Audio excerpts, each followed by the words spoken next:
이 시간 설교 제목은 제자가 되기 위한 세 가지 시험입니다. 제자가 되기 위한 세 가지 시험입니다. 거듭난 그리스도인은 누구나 그리스도의 제자가 되어야 합니다.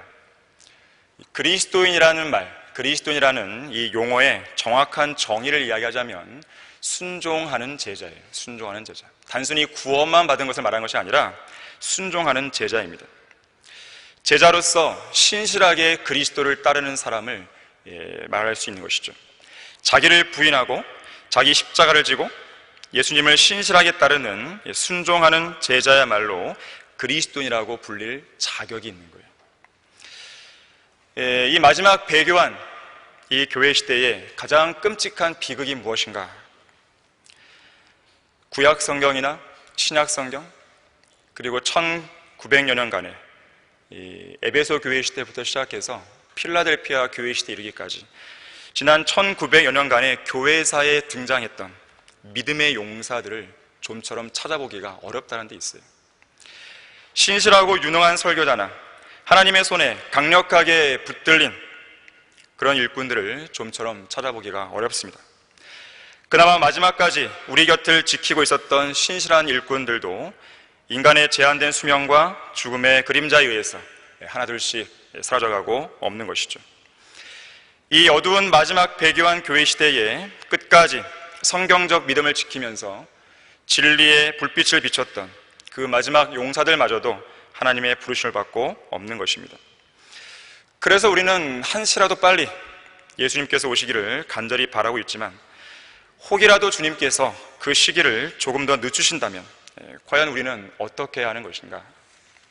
이 땅에 남아있는 우리는 과연 무엇을 어떻게 해야 되고 어떤 준비를 해야 되는 것인가? 여기에는 한 가지 답변밖에 없습니다.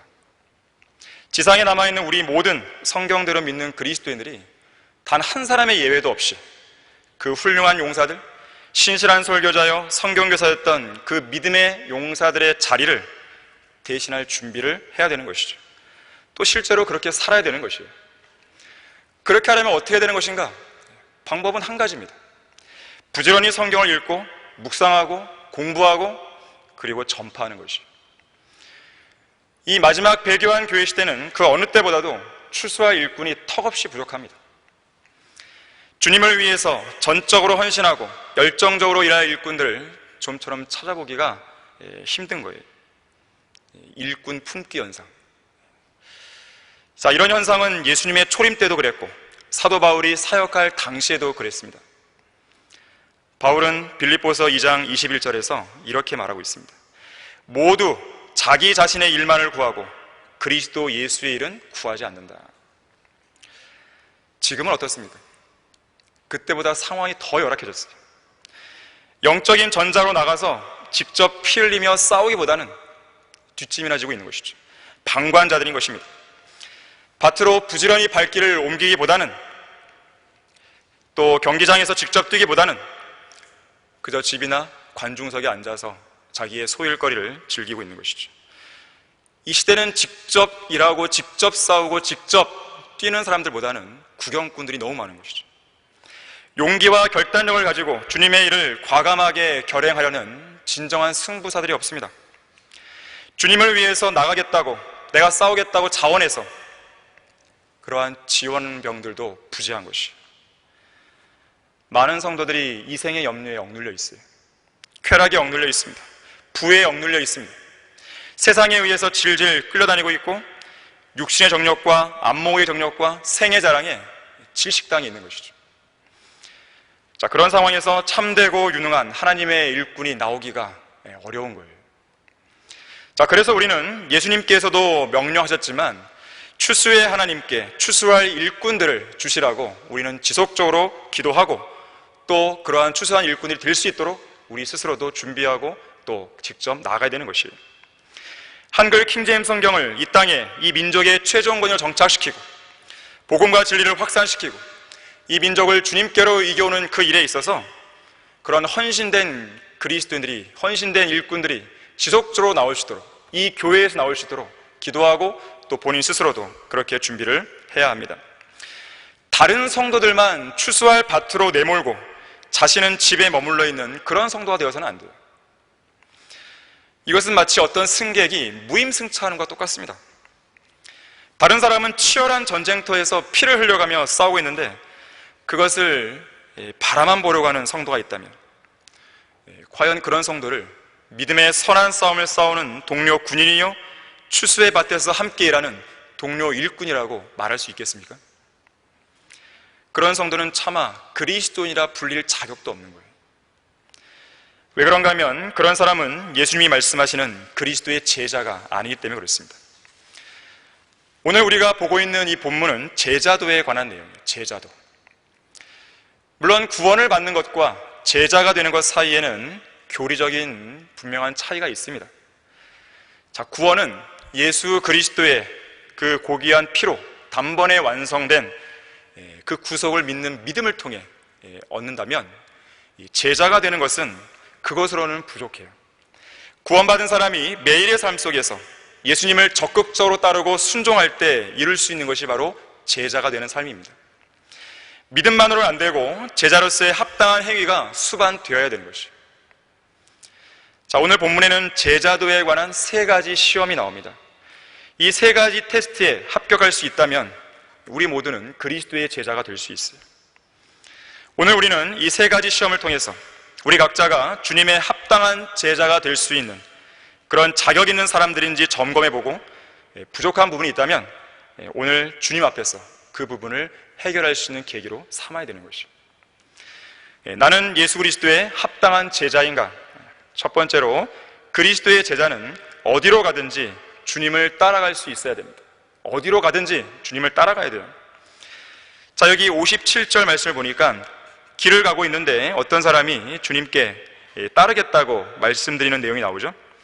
주여, 주께서 어디로 가시든지 내가 따르겠나이다. 자, 이 첫 번째 사람에게는 다른 건 몰라도 주님을 따르겠다고 하는 아주 좋은 의도가 있었어요. 주님을 따르고자 하는 최소한의 결심이나 마음이 이 사람 안에는 있었던 것입니다. 오늘날에는 이런 마음조차, 이런 결심조차 갖지 못하는 그리스도인들이 너무나 많아요. 주님을 따르는 것에 대해서 관심조차 두지 않는 것이죠. 먹고 사는 일에만 바쁩니다. 주님을 향한 최소한의 열정도 없습니다. 마음은 차갑고 냉랭해져 있어요. 세상에서의 성공을 위해서라면 그 어떤 것도 하면서도, 어떤 일도 최선을 다하며 하면서도 정작 주님을 위해서는 아무것도 투자하려 하지 않는 그런 성도들을 보는 것입니다. 영적인 일과 관련해서 그들과 대화를 해보면 그들의 눈빛은 죽어 있어요. 이유가 무엇입니까? 가장 큰 이유는 세상을 사랑하기 때문에 그래요. 세상이 너무나 자기에게 자기의 육신의 정욕을 채워줄 그런 것들을 너무나 잘 제공해 준다고 생각하기 때문에 그런 것입니다. 자기 자신을 너무나 사랑하는 것이에요. 쾌락을 사랑하는 것이 하나님을 사랑하는 것보다 더 큰 것입니다. 세상과 자기 자신을 향한 사랑이 너무나 커서 자기를 위해 죽었다가 다시 살아나신 예수 그리스도를 향한 그 사랑이 완전히 잠식돼 버린 것이죠. 그렇기 때문에 제자가 되기 위해서는 자기를 부인해야 돼요. 이건 필수입니다. 주님을 따르는 제자가 되기 위해서는 자기를 부인하고 십자가를 져야 돼요. 왜냐하면 하나님을 첫째로 사랑하지 않으면 주님을 따르겠다는 이런 마음조차 가질 수 없기 때문에 그렇습니다. 또한 주님을 따르겠다고 했으면 어디든지 따라갈 수 있어야 됩니다. 따르겠다고 고백했던 그 성도가 자기 스스로 여기까지만 내가 따라가겠어 라고 한계를 정해서는 안 되죠. 그리스도의 제자라고 한 사람이 주님, 저는 여기까지만 가겠습니다, 그런 경우는 없습니다. 바울의 제1차 선교여행 당시에 이 퍼가란 지역에서 예루살렘으로 돌아가 버린 마가 요한이 있었죠. 처음에는 마가 요한도 얼마나 열정을 가지고 따라갔겠어요. 하지만 중도에 포기를 한 것이에요. 자기가 따라가야 될 그 선을 정해놓은 것입니다. 기준을 정해놓은 것이에요. 그 기준을 벗어나자 힘들다고 돌아가 버린 것이죠. 고향에 대한 향수병이 걸린 것입니다. 따라가야 하는 장소, 따라가야 하는 목적지, 따라가야 하는 한계를 정하는 것, 이것은 우리의 몫이 아니에요. 우리가 주님을 따르면서 맡게 될 일들이나 사역, 우리가 정하는 게 아닙니다. 그 일을 행하는 데 있어서 어떤 방법을 할 것인가, 이거 역시나 우리가 정하는 게 아니에요. 자, 우리는 어떠한 일이 있어서도 주님을 따르겠다고 했다면 어떠한 경우에서라도 주님보다 앞서서 하면 안 돼요. 주님보다 앞서서 생각해도 안 되고, 앞서서 결정해도 안 되고, 앞서서 가서도 안 되는 것이에요. 그리스도의 제자는 주님께서 어디로 가시든지 따라가되, 주님이 가라고 하면 가고, 멈추라고 하면 멈추고, 들어가라 그러면 들어가고, 들어가지 말라 그러면 들어가지 말고, 무언가를 말하라 그러면 말하고, 입을 다물어라 그러면 다물어야 되는 것이죠. 그 이상도 그 이하도 없습니다. 제멋대로 임의로 행동했다가는 반드시 이를 그르치게 되어 있어요. 그건 주님을 따르는 제자의 올바른 모습이 아닙니다. 주님께서 우리를 본향으로 부르실 때까지는 어떠한 결과가 초래된다 하더라도 그것에 대해 아랑곳하면 안 됩니다. 그저 주님께서 우리를 위해 열어놓으신 그 문으로 들어가서 주님이 명령하신 과업과 그 사역을 수행해내야 되는 거예요. 이러한 믿음과 자세를 갖추는 일은 자기를 부인할 때만이 갖출 수 있는 거예요. 오늘 본문에서 주님이 어디로 가시든지 내가 따르겠나이다 라고 말한 이 첫 번째 사람, 자, 결심은 좋았어요. 그 고백은 100점짜리입니다. 참으로 훌륭한 태도예요. 하지만 이 사람의 고백을 잘 들여다보면 말뿐인 고백이었음을 우리는 알게 됩니다. 자, 그 사실이 예수님의 답변을 통해 드러나요. 58절에 보니까 예수님이 이렇게 답변하십니다. 여우들도 굴이 있고 공중의 새들도 보금자리가 있지만 인자는 자기 머리 둘 곳조차 없노라 그랬어.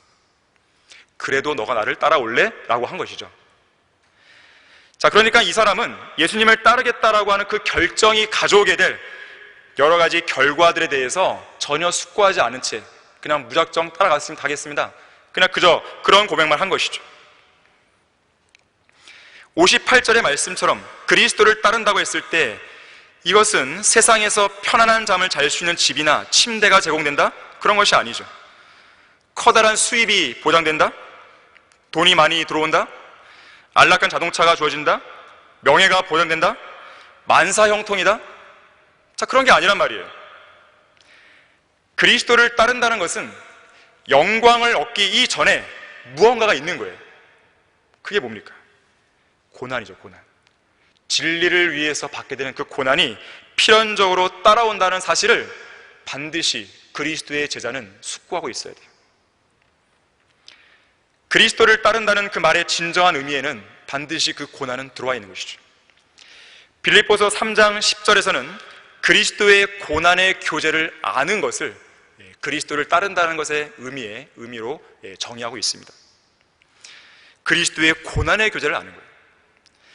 사도 베드로는 그리스도께서 남겨놓으신 고난의 본을 따른다라고 했어요.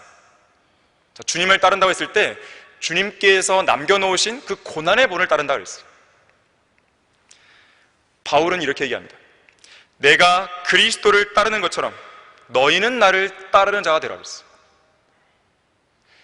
자, 우리는 그리스도인으로서 주님을 따라야 되지만 주님을 신실하게 잘 따랐던 바울도 따라야 되는 것인데 바울이 어떻게 한 모습을 따르라는 것인가요? 고린도후서 11장에 보게 되면 바울이 자신의 사역을 이렇게 이야기합니다. 나는 진리를 위해서 더 많이 수고했다 그랬어요. 매도 헤아릴 수 없이 맞았다 그랬어요. 더 빈번히 감옥에 갇혔다 그랬어요.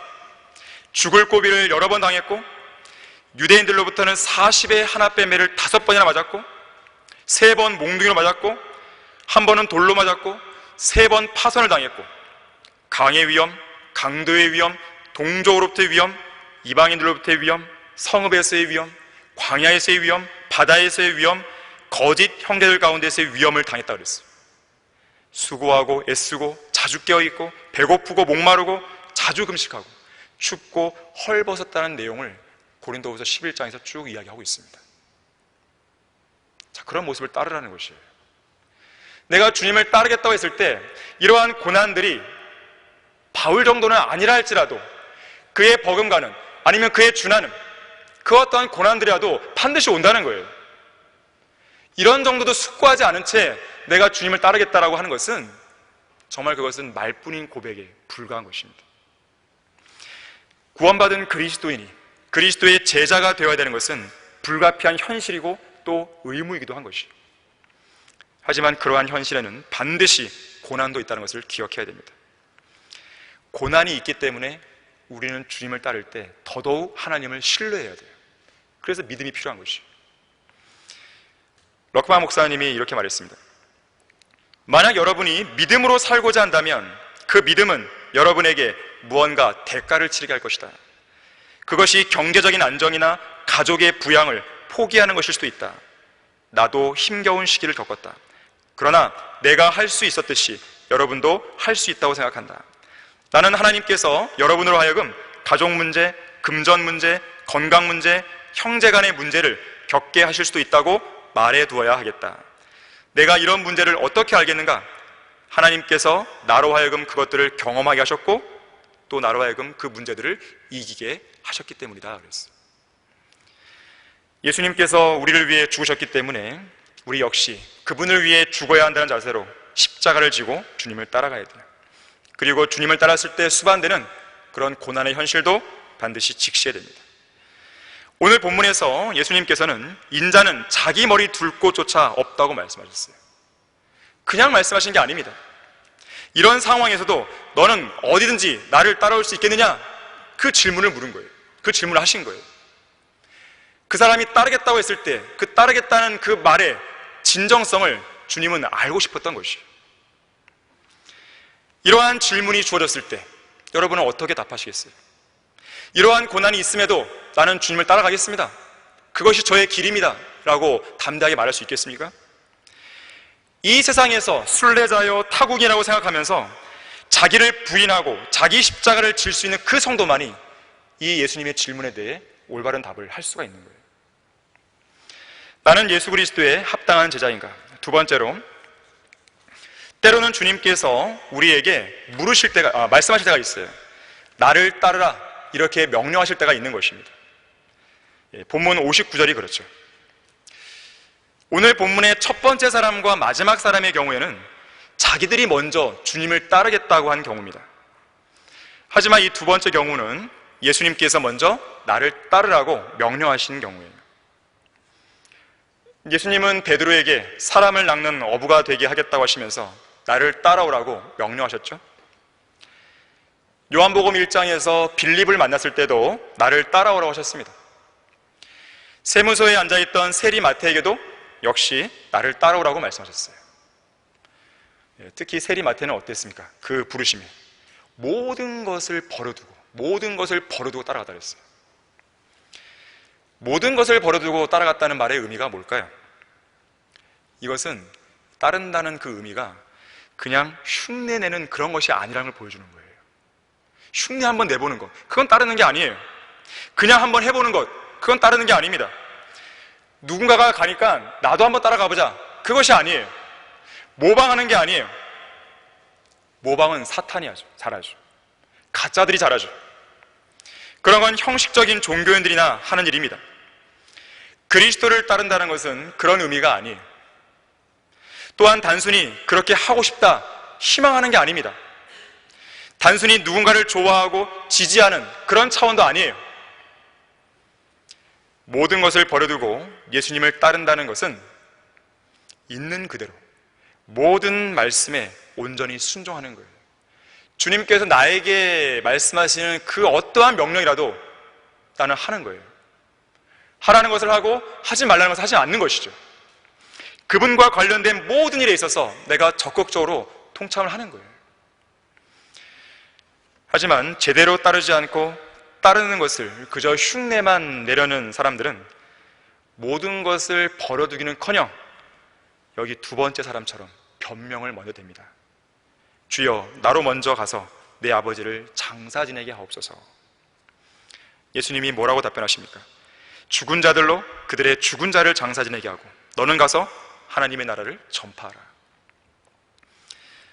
돌아가신 부모님의 장례도 치르지 말라, 그런 말이 아니죠. 예수님의 말씀의 요지는 삶의 우선순위예요. 아버지보다도, 어머니보다도, 아내나 남편보다도, 자녀들보다도, 형제들이나 자매들보다도, 직장 동료보다도 예수님이 더 중요하다는 것을 말씀하는 것이죠. 육신적인 일보다 영적인 일, 하나님의 나라를 전파하는 일이 더 소중하다는 것을 알려주고 계시는 거예요. 인생의 우선순위가 예수 그리스도께 있지 않은 성도는 나를 따르라는 주님의 명령에 결코 순종할 수 없습니다. 그가 모든 사람을 위하여 죽으신 것은 산자들이 이제부터는 더 이상 자신들을 위하여 살지 않고 자기들을 위하여 죽었다가 다시 살아나신 그분을 위하여 살게 하려는 것이라. 이것이 그리스도인의 삶의 목표입니다. 이것이 그리스도인의 좌우명이에요. 그리스도인이라면 누구나 평생에 지니고 다녀야 될 좌우명이 바로 이 말씀입니다. 고린도후서 5장 15절이죠. 여러분에게는 좌우명이 있습니까? 구원받은 그리스도인의 좌우명은 세상 사람들의 좌우명과 확연하게 다릅니다. 그 좌우명 안에는, 그 중심에 하나님이 계세요. 그리스도인의 좌우명 안에는 결코 헛되지 않은 성경적 가치관과 목표가 그 안에 담겨 있습니다.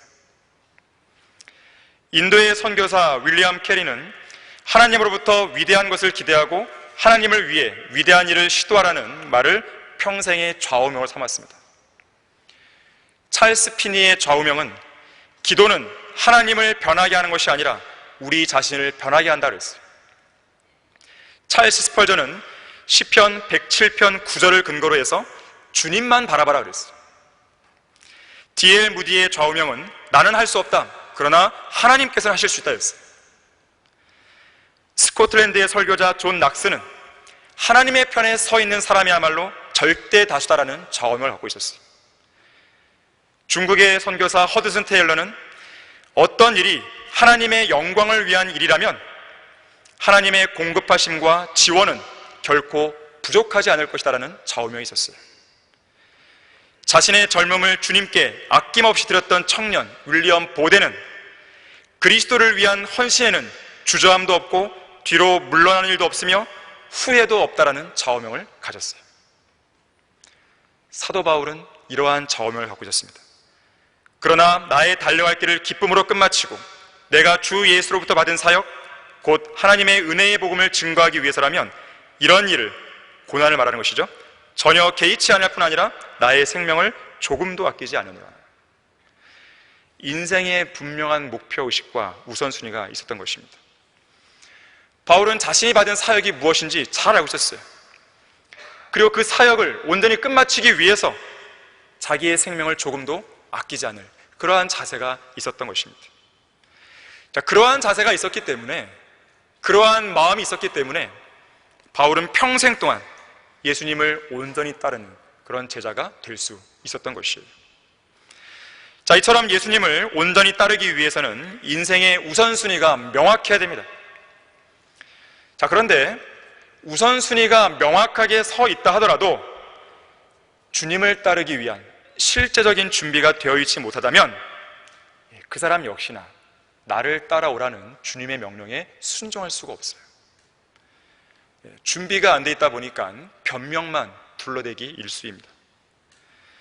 예수님께서 따라오라고 했을 때 정작 우리 자신이 준비되어 있지 않다면 선뜻 따를 수도 없고, 또 명령이 떨어진 다음에 따르려면 너무 늦어버리는 것이죠. 준비가 되어 있지 않으면 주님이 쓰실 수 없습니다. 자, 그런데 생각해 보십시오. 만일 예수님께서 나를 따라오라고 하실 만한 그런 준비된 사람이 지역교회 안에 아무도 없다면 얼마나 답답하시겠어요?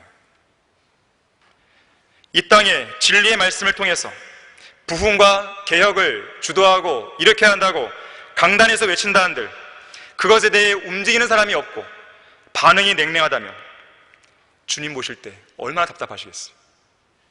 성경을 가르칠 사람들이 필요하고 지역교회를 개척해서 나갈 설교자들이 필요하고 성경교사가 필요하고 번역자가 필요하고 글을 쓰고 책을 쓰고 교회를 보고 무릎 꿇고 간절히 기도하고 주일학교 교사의 임무를 수행하고 구령하고 교회 구석구석을 살피면서 섬겨야 될 그런 성도들이 필요한데, 그 일에 쓰시기 위해서 하나님께서 나를 따라오라고 하셨을 때 아무도 준비되어 있지 않고 아무도 선뜻 나서려 하지 않는다면 정말로 하나님께서는 답답하실 것이에요. 주님을 위해 싸울 군사가 없는 현실, 주님을 위해서 일할 일꾼이 없는 현실.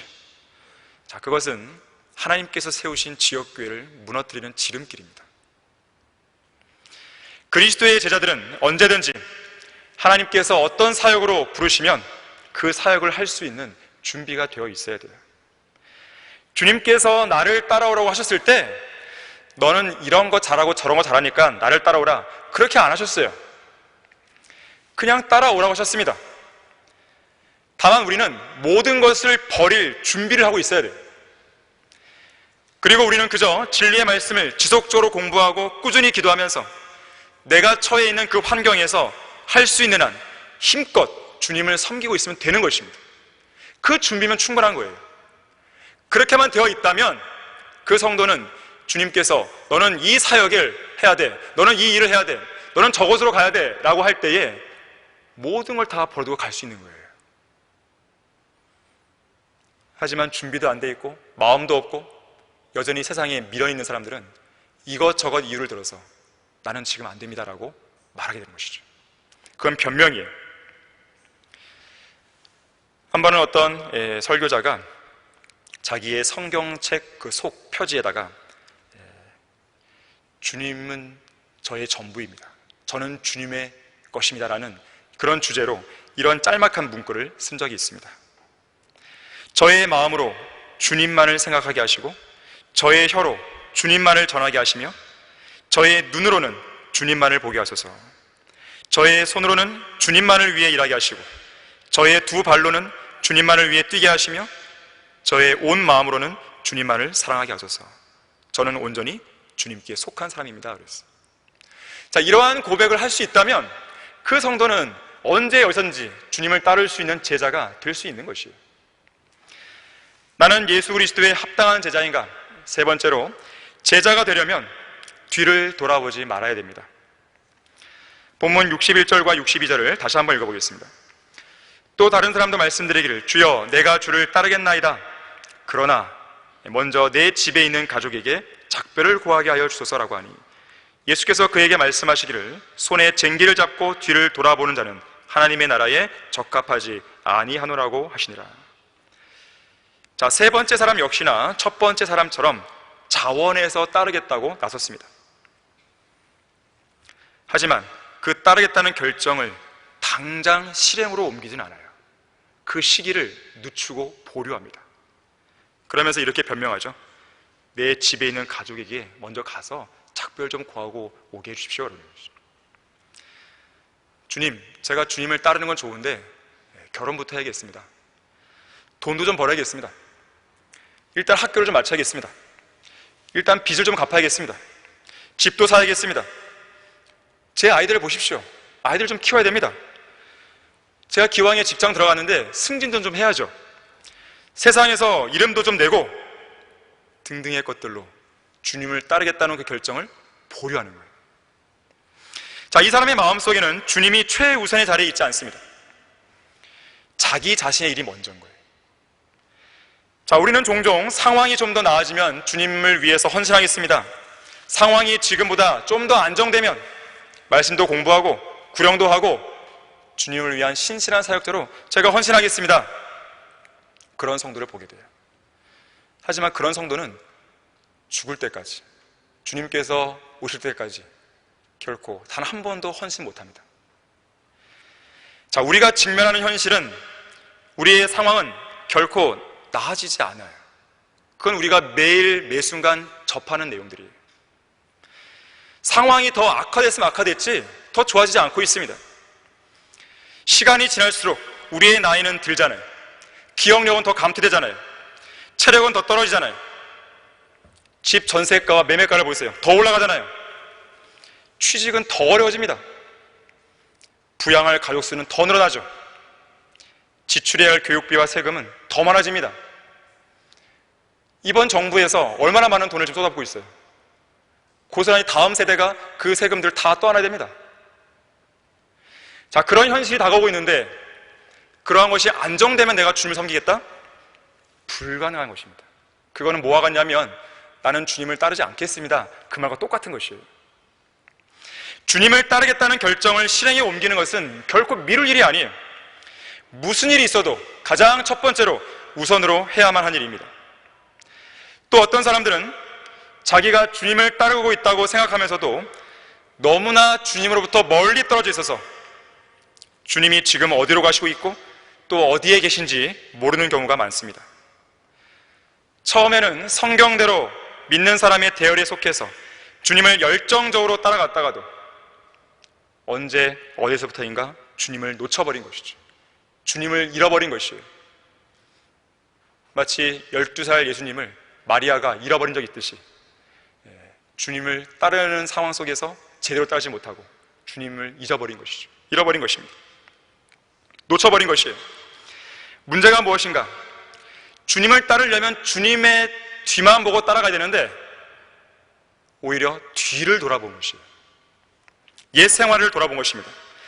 여전히 과거에 몸담고 있었던 옛 생활 방식에 머물기를 원했던 것입니다. 오늘 본문에서는 그러한 삶을 이렇게 얘기합니다. 손에 쟁기를 잡고 뒤를 돌아보는 자는 하나님의 나라에 적합하지 않다 그랬어요. 줄을 흐트리지 않고 쟁기질을 똑바로 하려면 결코 뒤를 돌아봐서는 안 돼요. 그 앞에 정확한 목표 지점을 두고 거기에 눈을 똑바로 고정시키고 앞을 향해 쟁기질 하고 나가야 되는 것이죠. 롯의 아내는 뒤를 돌아봤다가 소금 기둥이 됐습니다. 이스라엘 백성들은 계속해서 뒤에 있는 이집트를 돌아봤다가 광야에 거하는 동안 내내 불평불만만 했어요.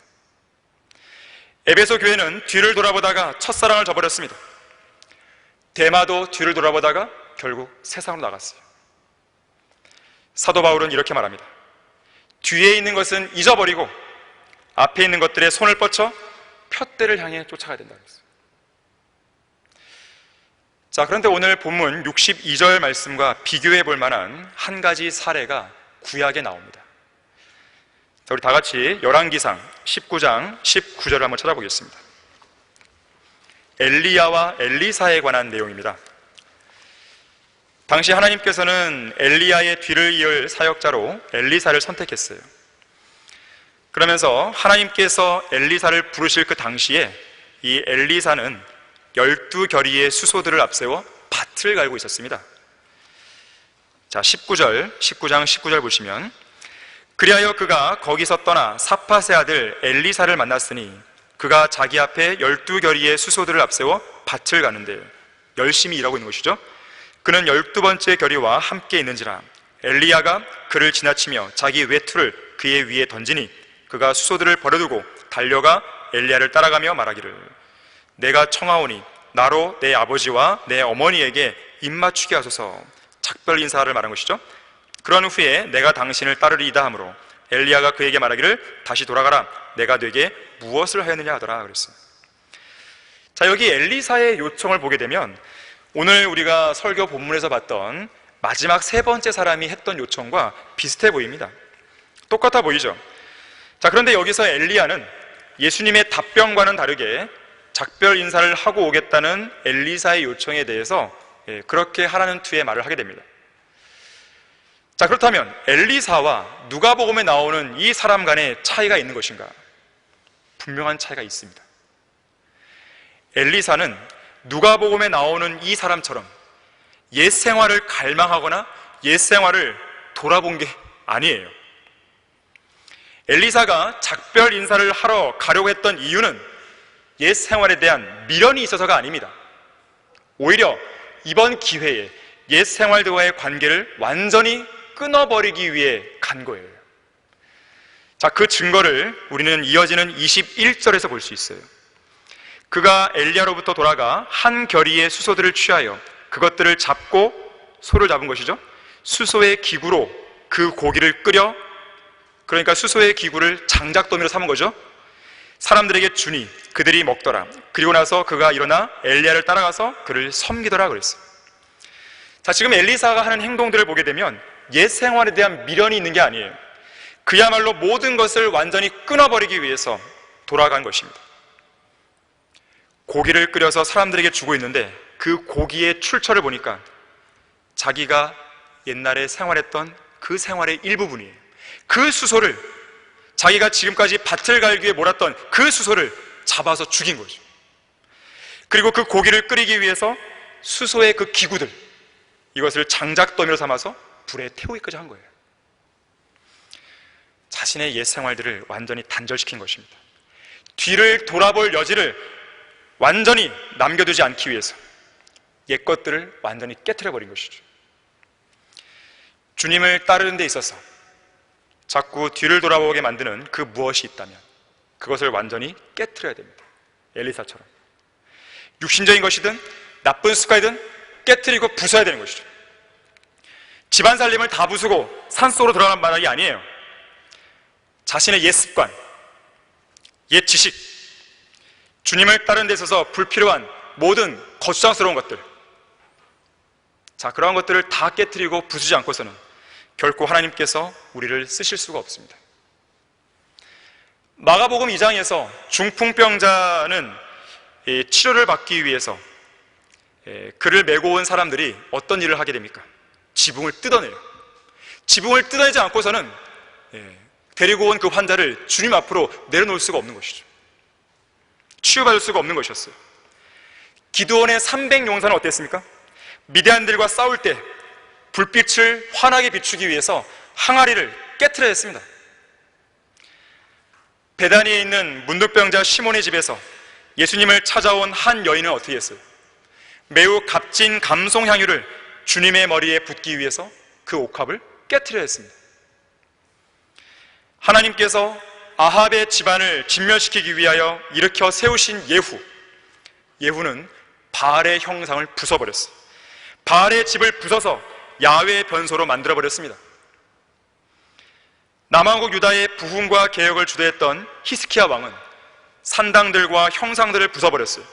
아세라들을 베어냈습니다. 마지막 부흥을 이끌었던 요시야 왕은 남성 동성 연애자들의 집들을 부숴버렸어요. 산당들과 이방신을 섬기는 제단들을 완전히 깨트려버렸습니다. 여전히 옛 생활들에 미련을 두고 있다든지 옛날의 나쁜 것들을 끝까지 고집스럽게 붙들고 있다면 그 사람은 주님을 따라갈 수가 없는 거예요. 오늘날 많은 성도들이 안고 있는 문제가 있어요. 그들도 예수님을 따르고 싶어 합니다. 그리고 잠시 따르는 것 같아요. 하지만 그들은 곧 돌아가고 마는데 그 근본 원인을 보니까 예수님을 따른다고 말하면서도 혹시라도 내가 예수님을 따르지 못할 경우를 대비해서, 혹시라도 그리스도의 제자로서 사는 인생이 좀 실증날까봐, 혹시라도 그리스도의 제자로 살다가 어떤 고난이 올까봐 그러한 생활들에 대해서 대비하기 위해서, 훗날을 대비하기 위해서 나중에라도 돌아갈 무언가를 뒤에 남겨놓고 있는 거예요. 엘리사처럼 완전히 다 근절시키고 끝내버린 것이 아니라 만약을 대비해서 무언가를 뒤에 놔두고 있는 것입니다.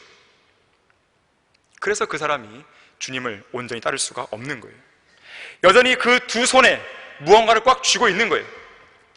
옛 생활을 여전히 양손에 꽉 쥐고 있는 것입니다. 하지만 그리스도의 제자라면 결코 그렇게 해서는 안 돼요. 왜 그런 것인가?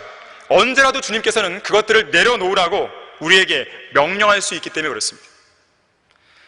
물론 하나님께서는 우리에게 그분을 섬기도록 하시기 위해서 우리가 가진 재산이나 유산을 다 포기해라, 자, 그렇게까지 말씀을 안 하실 수 있어요. 자, 그러나 설령 그렇게 했다 하더라도 당황하거나 놀라서는 안 됩니다. 우울해하거나 주저해서는 안 돼요. 주님께서 그럴 만하니까 그렇게 하라고 요구하시는 거예요. 또한 그것이 바로 참된 제자가 되기 위해서 우리 각자에게 하나님께서 맡기신 위대한 사명과 우리에게 주어진 믿음의 경주와 믿음의 선한 싸움을 온전히 마치기 위해서 우리가 반드시 지불해야 할 대가이기 때문에 그런 것이죠. 그렇다면 우리는 그걸 과감하게 포기할 수 있어야 돼요. 결론을 맺겠습니다. 찰스 스펄전은 이렇게 고면했습니다. 내가 하나님의 은혜로 선교사가 된다면 100만 장도로 죽는 것을 거절하겠습니다. 내가 선교사가 되기에 적합하다면 왕으로서 세월을 낭비하지 않을 겁니다. 왕과 감은 계급과 훈장, 왕관 그 모두를 함께 준다 해도 그것들은 외딴 지역에서 복음을 전하는 그리스도를 위한 명예와 그리스도를 위해 혼을 구원하는 그 위험에 비교가 되지 않습니다. 나는 선교사가 그리스도를 위해 자기를 철저히 부인하고 그리스도의 영광을 전파하기 위해 사역하는 영예로운 남자 중의 남자라고 생각합니다. 비록 눈에 보이는 그런 왕관을 쓰진 않았지만 그는 모든 인간 중에 진정한 왕임에 틀림없이 나그랬어요. 실제로 우리는 장차 천년왕국 때 주님과 함께 왕들로서 통치자들로서 다스릴 거 아니겠어요? 자, 거기에 걸맞는 준비를 지금 하라고 주님은 우리에게 권면하시는 거예요. 과연 영원한 것들과 어떤 것을 바꿀 수 있겠습니까? 과연 세상에서 우리가 직면하는 그런 현실들이 영원과 바꾸기에 충분한 것들이에요? 그게 아니잖아요. 오늘날 주님은 일꾼을 찾으세요. 담대한 그리스도의 군사를 찾으십니다. 주님을 신실하게 따를 제자들을 찾고 계세요. 자기를 부인하고 자기 십자가를 지고 그런 주님을 따를 수 있는 제자들을 찾고 계시는 거예요. 주님이 가시는 곳이라면 어디든지 따라갈 수 있고 주님의 어떠한 명령에도 준비가 되어 있으며 옛 생활들에 대해서 어떤 미련도 두지 않을 그런 제자를 찾고 계십니다. 성경 침례 교회 안에 속해 있는 여러분들이 나를 따라오라는 주님의 명령에 반응하지 않는다면 어디에서 그런 제자를 찾을 수 있겠어요? 이 땅의 최후의 보루로 서 있는 성경 침례 교회는 지난 29년간을 그렇게 신실하게 주님을 따라왔고 또 앞으로도 그렇게 할 것입니다. 하지만 이 교회가 신실하게 주님을 따르고 있다고 해서 여기에 앉아있는 여러분 개개인 모두가 다 자동적으로 신실한 제자가 되는 건 아니에요. 무임승차할 생각은 버려야 됩니다. 무늬만 성경대로 믿는 그리스도인 버려야 돼요. 소위 교회 안에 영적인 안전 불감증에 걸린 사람들이 많이 늘어났습니다. 성경대로 믿는 지옥교회 안에 있으면 모든 것이 안전하다고 생각하면 큰 오산이에요. 그 개인이 스스로 깨어있지 않으면 자기도 모르는 사이에 이 대열에서 이탈해버린 자기 자신을 발견하게 될 것입니다. 그동안 주님을 신실하게 섬겨왔겠지만 오늘 설교에 다시 한번 윤양하면서 주님을 위해 더 열심을 내는 여러분 모두가 되기를 간절히 바랍니다. 다 같이 기도하시겠습니다. 감사하신 주 하나님 아버지, 저희들을 성경대로 믿는 그리스도인이라는 이 고귀한 그 자리로 저희들을 불러 모아주셨습니다.